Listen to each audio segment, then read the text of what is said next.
These are the men and women who help teach the faith and spread the light of God in this world. This is Pastor Stories. With Center Broadcasting Company, this is Justin Mott, and we're continuing our Pastor Series today. We have Pastor William Eddins of the Martinsville Church of Christ. Now, starting off today, sir, tell us about your church. How was it founded, or how long has it been around? Well, the congregation, best I can tell, has been around since the early 1900s. Recently, a few years ago, we did a border agreement with the school district and found that brethren there swapped property where the ag building is now to where the church is in 1906 or 1908. I don't remember exactly which one. So there's been a congregation of Christians there since that time at that location. Now, speaking more about yourself, how did you get involved with the ministry? Well, I guess I grew up in a Christian family, and I always knew that preachers were held to the highest esteem.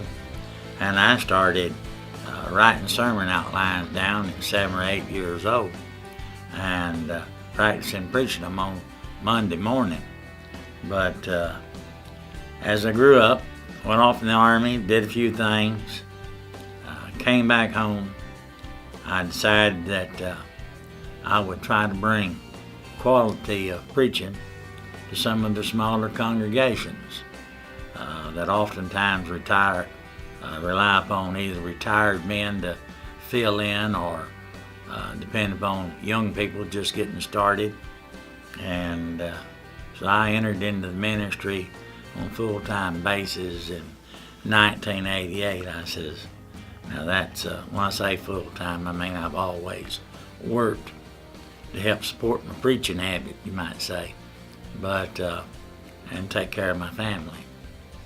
But since 1988, I've been preaching every Sunday. And who got you involved, or did you go to seminary? Or? No, I'm self-learned. I learned from a lot of good preachers and a lot of Bible study, and started preparing lessons here and there and filling in, doing the work of a man in a congregation, and then I let it be known that I was willing to fill in anywhere if somebody needed one, and it wound up being a full-time job. And lastly, do you have anything you'd like to tell people that want to be involved with the ministry? Well, you need to study your Bible real hard, because you're going to have a lot of difficult questions to answer. And the good Lord tells us in the book of James that preachers and teachers are going to face a greater judgment. So just think hard, think long, and when your heart tells you you got to preach it, preach it.